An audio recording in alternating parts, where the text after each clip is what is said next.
할렐루야. 우리 2024년 새해에도 오직 살아계신 하나님의 말씀으로 승리하는 우리 모든 성도님들 다 되시기를 주님의 이름으로 축원합니다. 우리 말씀의 제목 따라 하겠습니다. 사랑으로. 1937년 7월에 일본이 중국을 침공하게 되죠. 그래서 일어나게 된 전쟁이 중일전쟁이에요. 이 중일전쟁 당시에 이 전쟁으로 인하여서 아내를 잃은 한 남자가 있었습니다. 그의 이름은 다오롱이라고 하는 이 중국인 남자가 있었어요. 그런데 또 그 전쟁통에 안타깝게도 남편을 잃은, 전쟁통에 남편을 잃은 한 여인이 있었습니다. 그의 이름은 유에롱입니다. 이 다오롱이라고 하는 남자와 유에롱이라고 하는 여자는 각각의 삶 속에서 전쟁 중에 남편을 잃고 아내를 잃은 그런 상황 가운데 참 우연히 이 두 사람이 만나서 사랑을 하게 됩니다. 그런데 이들의 사랑은 오래 지속될 수가 없었던 것이, 이 남자 다오롱은요 중국의 첩보원이었어요. 그래서 일본군에 의해서 쫓기는 신세가 되므로 그가 이 여인과 계속 함께하지를 못하고 도망을 가야 되는 상황이 돼버린 거예요. 이 여인 유에롱도 계속 도시에 일본군에 의하여 폭격이 계속 내리니까 그 도시에 있을 수가 없어서 이 여인도 피난을 떠나야 되는 상황이 발생을 한 거예요. 이 둘은 헤어지면서 약속을 합니다. 우리 다시 만나자. 홍콩에서 다시 만나자. 그리고 둘은 헤어지게 됩니다. 일본군의 그 감시와 추격을 피한 이 남자 다오롱은 먼저 홍콩에 도착합니다. 그런데 그 당시에 무슨 연락할 수 있는 수단이 있는 것도 아니고, 그리고 정확하게 어느 지점에서 만나자고 하는 약속을 할 수 있었던 것도 아니고, 그 여인이 살아있는지 죽었는지도 모르고 약속을 했기에 먼저 홍콩에 도착한 이 남자 다오롱은 그 유에롱을 만나기를 마음속으로 기다리며 계속 기다리고 있는 거죠. 그런데 이 여자 유에롱은 피난을 가면서 수많은 죽을 고비를 넘깁니다. 그리고 그 죽을 고비를 여러 번 넘기다가 정말 우여곡절 끝에 이 여자 유에롱도 홍콩에 도착을 하게 돼요. 그러나 서로를 만날 수 있는 방법은 전혀 없죠. 그렇게 이 홍콩 안에서도 남자는 그 여인을 찾고 여인은 그 남자를 찾으면서 그 홍콩 안에서 헤매다가 놀랍게도 이 다오롱과 유에롱은 극적인 상봉을 하게 되는 거예요. 너무 반가운 만남을 갖고 그 둘은 홍콩에서 결혼을 하게 됩니다. 그리고 아들을 낳게 되는데 그 아들의 이름이 바로 진항생입니다. 여러분, 진항생 누군지 모르시죠? 진항생이 바로 중국 최고의 영화 배우 성룡. 그 성룡의 본명이 진항생입니다. 이것은 실제로 성룡의 부모님의 그 스토리입니다. 그래서 그 아들 성룡은 2016년도에 아버지와 어머니의 그 사랑의 이야기를 그 아들이 영화로 만들게 되죠. 그 영화는 사랑 새 도시 이야기라고 하는 제목으로 만들어져서 개봉을 하게 되는 것입니다. 볼까요? 네, 바로 이 영화입니다. 전쟁통에 새 도시에서 겪어야 했던 죽을 만큼의 위험과 고비를 넘어 이들이 그 먼 곳을 넘어와 서로 다시 만나 사랑할 수 있게 된 것은 바로 그 안에 있는 사랑의 힘 때문이었다라고 하는 것을 전하기 위한 그런 메시지를 담은 영화인 것이죠. 여러분, 사랑은요 많은 스토리를 만들어냅니다. 그런데 사랑의 스토리들은 기적의 이야기거나 감동의 이야기거나 하죠. 사랑은 기적을 만들어내고 사랑은 감동을 만들어내는 거예요. 이런 나우롱과 유에롱의 이런 사랑을 우리는 에로스의 사랑이라고 하죠. 그 사랑 안에도 그 사랑의 감동과 기적이 있어요. 부모와 자녀와의 사랑을 스톨게의 사랑이라고 하는데 그 사랑 안에도 감동이 있고 기적이 있죠. 친구와 친구와의 이 사랑을 필리아라고 하는데 이 사랑 안에도 감동이 있고 기적이 있죠. 그리고 하나님과 우리와의 사랑을 아가페라고 부르는데 이 사랑 안에도 놀라운 기적과 감동이 있죠. 제가 어린 시절 교회학교를 다닐 때 교회학교 선생님은 어린 저에게 늘 그 사랑을 가르쳐 주셨습니다. 하나님과 우리와의 사랑을 가르쳐 주셨어요. 하나님이 세상을 이처럼 사랑하사 독생자를 주셨으니 이는 그를 믿는 자마다 멸망치 않고 영생을 얻게 하려 하심이니라. 요한복음 3장 16절을 가르쳐 주셨어요. 하나님이 세상을 이처럼 사랑하사 독생자를 주셨으니 누구든지 예수 믿으면 멸망하지 않고 영생을 얻으리로다. 요한복음 3장 16절. 이게 배웠다.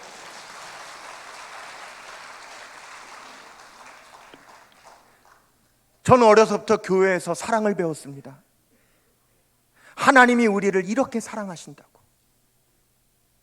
그래서 우리 기독교는 사랑의 종교라고. 기독교는 사랑의 종교인 것이 우리 그리스도인들에게 자부심이었고 우리 그리스도인에게 긍지였어요. 성경은 이 세상의 문제의 모든 해결책은 사랑에 있다라고 말씀합니다. 내가 사람의 방언과 천사의 말을 할지라도 사랑이 없으면 소리나는 구리와 울리는 꽹과리가 되고, 내가 예언하는 능력이 있어서 모든 믿음과 모든 지식이 있어도 사랑이 없으면 내가 아무것도 아니에요. 내가 내게 있는 모든 것으로 구제하고 내 몸을 불사르게 내줄지라도 사랑이 없으면 내게 아무 유익이 없느니라. 사랑이 없으면 아무것도 아니요 아무 유익도 없지만 사랑이 있다면 그 사랑은 모든 문제의 해답이요 모든 잠긴문의 열쇠요 모든 고통을 치유하는 약이라고 우리는 그렇게 배웠고, 그것이 저와 여러분 우리 그리스도인의 자부심이었어요.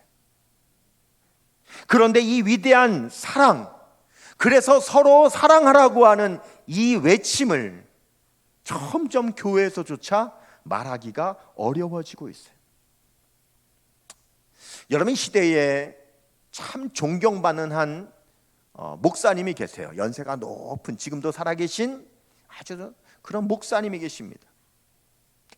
이 목사님은 현재 한국교회에서 목회하는 목회자들 가운데 이 목사님의 영향을 받지 않았다고 말할 사람이 없을 만큼 그렇게 모든 목회자들에게 참 귀한 영향력을 주신 그런 한 목사님이 계세요. 저도 마찬가지입니다. 그런데 이 목사님이 일생 목회를 하면서 설교할 때 그분이 가장 할 수 없었던 성경 본문이 고린도전서 13장 사랑장이었다는 거예요. 이분이 고린도전서 13장 이 사랑장을 설교하려고 마음에 결심을 하는 순간 내면에서부터 소리가 들려오는데 네가 사랑을 설교할 자격이 있느냐, 이런 음성이 들려오는 거예요.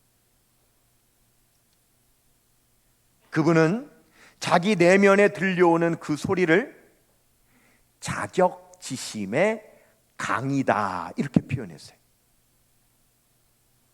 나는 사랑을 설교할 만한 자격이 없는 사람이기 때문에 사랑에 대해서 설교하려고만 하면 늘 나는 그 자격지심의 강 앞에 서서 그 강을 건널 수가 없었다는 거예요. 예수님께서 우리에게 가르쳐 주신 가장 큰 계명이 하나님을 사랑하고 이웃을 사랑하라고 하시는 그 말씀인데 내가 그 말씀을 설교할 수 없다는 것이 그분에게는 너무 괴로웠다는 거예요. 왜요? 여러분, 지금 이 시대에 우리 교회가 프로그램이 부족해서 문제입니까? 아니에요. 프로그램의 문제가 아니라, 프로그램이 없는 것이 문제가 아니라 사랑의 결핍이 문제인데, 그래서 이 사랑을 외쳐야 되겠는데 사랑을 외치려고만 하면 자기 마음에 울리는 그 자격지심으로 인하여서 번번이 주저앉을 수밖에 없었다는 거예요. 그는 이를 악물고 그 자격지심의 강을 건너기로 결심을 합니다. 그리고는 이 사랑에 대해서 설교를 할 때 이렇게 자기 마음에 다짐을 했답니다. 나는 지금 해야 될 설교를 하는 것이 아니라 내가 들어야 할 설교를 하는 것이다. 그는 고린도전서 13장을 성도님들에게 용기를 내어서 설교하는 그 모든 시간 동안 이렇게 고백합니다. 내 인생 중년의 한가운데에서 나를 채찍으로 때리시는 예수님의 심장에 부딪혀 울어버린 시간이었다. 그리고 성도님들 앞에 이 사랑의 말씀을 들고 섰을 때에 먼저 설교하기 전에 이렇게 말했다고 합니다. 여러분, 만일 여러분들이 사랑을 나타내지 못하는 이 설교자가 이 사랑에 대해서 설교할 때 저의 인격과 저의 삶 때문에 여러분들이 이 설교를 듣는데 그것이 걸림돌이 된다면 예수님께서 서기관과 바리새인들을 빗대어 제자들에게 주신 그 말씀을 기억해 주십시오. 마태복음 23장 3절, 그러므로 무엇이든지 그들이 말하는 바는 행하고 지키되 그들이 하는 행위는 본받지 말라. 그들은 말만 하고 행하지 아니하며. 여러분, 제가 오늘 이 시간 이 목사님의 고백을 여러분들에게 말씀드리는 이유는 저도 같기 때문에 그렇습니다. 저도 사랑을 말할 자격이 없습니다. 저도 제 자신의 삶이 사랑을 충분히 여러분들에게 하라고 설교할 만한 그런 사랑의 인격을 내가 가지고 있지 못하다는 거예요. 여러분, 사랑은 분명히 이 세상 가장 강력한 약이기도 하면서 이 세상의 가장 강력한 무기기도 한 걸 믿으시기를 바랍니다. 우리는 2023년 한 해 동안 이 세상에 사랑을 찾아보기보다는 전쟁과 폭력과 우리는 고통 속에서 지난 한 해를 살아왔어요. 사랑의 소식을 듣기보다는 뉴스를 통하여 우리는 죽음과 공포의 소식으로 지난 한 해를 살아왔어요. 여러분, 사탄의 그 악한 세력, 그 사탄의 그 악함을 물리칠 수 있는 유일한 무기, 가장 강력한 무기는 여러분 사랑밖에 없는 걸 믿으시기를 바랍니다. 그렇기 때문에 마귀도 아는 거죠. 나를 물리칠 수 있는 가장 강력한 무기가 사랑이라는 것을 알기에 설교자가, 교회가 사랑을 전하려고만 하면 이렇게 설교자의 귀에 속삭이는 거죠. 너는 사랑을 말할 자격이 없다. 네가 사랑을 말하면 성도들이 너를 조롱할 거야. 내가 이 강단에서 여러분 사랑하십시오. 사랑하십시오. 사랑하십시오. 그러면 성도들이 권 목사 너를 조롱할 거야. 너나 잘해. 그 마귀의 비난에 설교자들이, 교회가 세상을 향하여 사랑하라고 외치지 못하자 교회와 세상은 점점 메말라가는 거죠.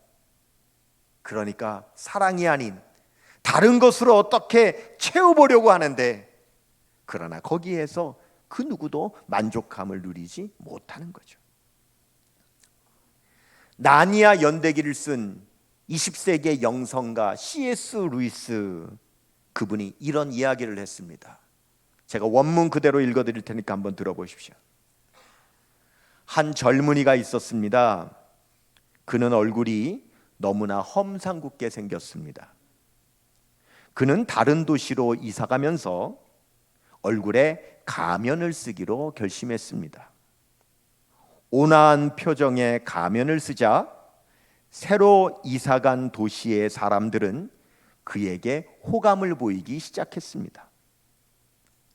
그리고 그 가면의 표정처럼 온화한 말씨와 행동을 했습니다. 사람들은 그를 따르고 존경하기 시작했습니다. 그는 사람들에게 가면 뒤에 감추어진 자기의 본 모습을 보여주기가 두려웠습니다. 그래서 평생 그 가면을 벗지 않았습니다. 그리고 죽었습니다. 그의 본 모습은 험상궂고 못생겼지만 그 이웃들 중에 그런 얼굴을 아는 사람은 단 한 사람도 없었습니다. C.S. 루이스가 이 이야기를 하면서 우리에게 전하고자 하는 메시지는 이런 겁니다. 우리의 본성은 죄악으로 가득합니다. 그러나 우리는 예수님을 믿은 순간 예수님으로 말미암아 의의 옷을 입었습니다. 그리고 그 옷에 맞는 행동을 의지적으로 실천하려고 노력하는 것입니다. 마귀는 너의 본성은 죄인인데 왜 가식적으로 의로운 척 하느냐고 비난할 것입니다. 하지만 끝까지 그 옷을 벗으면 안 됩니다. 그렇습니다. 누구나 나는 인격이 사랑이다 라고 말할 수 있는 사람은 없습니다.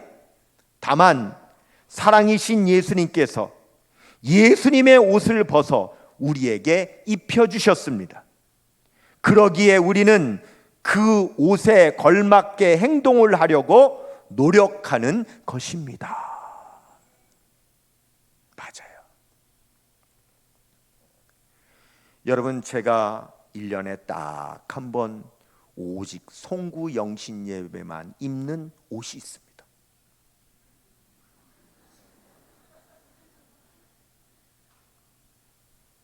이 옷을 집에서부터 교회까지 기껏해야 횡단보도 한번 건너는 3분이면 오는 거리라 집에서 입고 나오면 얼마나 편하겠습니까? 그런데 이 옷을 집에서부터 그 3분 거리를 입고 올 수가 없어요. 왜요? 한밤중에 한복 입은 남자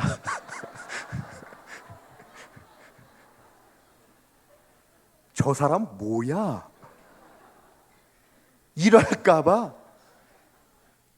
집에서부터 입고 오지를 못하고 싸들고 와서 교회에서 갈아입고 예배를 인도하고, 저는 예배 마치면 또 갈아입고 집으로 가야 하는 거죠. 왜? 새벽 1시에 한복 입은 남자, 저 사람 뭐야? 그런데 그 1년에 한 번 입는 이 불편한 한복, 그런데 이 옷을 입으면 이 옷에 맞는 저의 몸가짐이 될 수밖에 없는 거죠. 1000조각으로 만든 옷을 입어도 그 옷에 걸맞는 행동을 하려고 우리가 노력한다면, 나를 위하여 십자가에 못 박혀 죽으셔서 물과 피를 다 쏟으신 예수님의 십자가 보혈로 덮여 있는 그 예수님께서 그 옷을 우리에게 입혀주셨다면, 우리는 그 의의 옷에 걸맞는 그리스도의 제자로서 우리는 살아가야 될 것이 아니냐고 주님은 말씀하시는 거죠. 그래서 로마서 13장 14절은 말씀합니다. 중요하니까 한번 같이 읽겠습니다. 오직 주 예수 그리스도로 옷 입고 정욕을 위하여 육신의 일을 도모하지 말라. 우리 역전성결교회 2024년의 표어는 예수로 충만한 교회죠. 예수로 충만하다는 것은 바로 예수님의 옷을 입는 것이고, 그 예수님의 옷을 입은 만큼 우리는 그 옷에 걸맞는 행동을 하려고 말과 행동 가운데 우리는 애쓰며 노력하며 살아가는 한 해가 되는 것인 줄로 믿습니다. 이제 2024년 새해가 되었어요. 새해 첫 시간은 소망을 품는 시간이죠.